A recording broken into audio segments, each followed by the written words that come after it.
Hi, I'm Emma Hayes, Chief Financial Officer at Ideagen. My job involves looking after all elements of finance, from the statutory audit through to mergers and acquisitions, budgeting and forecasting, and investor relations.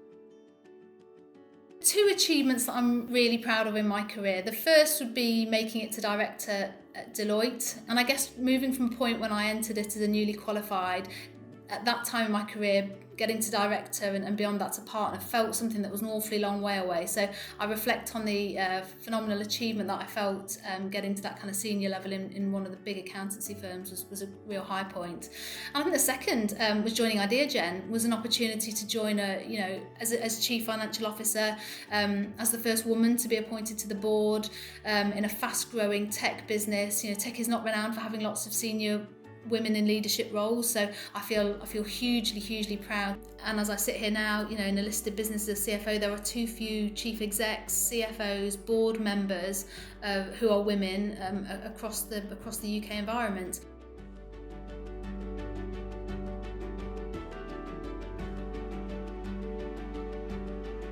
I've had to challenge preconceptions. I think about what it is to be a woman in the workplace. I think particularly back to after I'd had children and assumptions that perhaps my appetite for career progression would have diminished, or assumptions that I would come back part-time or be less committed to work.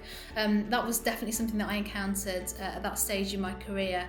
In terms of how I faced into that, I just had really honest, open conversations that said, yes, I'm a mum. Yes, I have different priorities in my life now, but work remains central to me and to what I deem to be important. In terms of how that changes or what needs to happen to make that change, I think there's an awful lot of enablers, whether that's improved flexible working, improved maternity policies that encourage people to take time out when they're having families and then come back and progress their careers, better paternity to allow men to support their partners more effectively.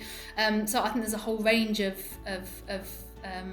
changes that are required. The best thing you can do is just to embrace, get to know yourself, really understand who you are, and bring that whole of you to work.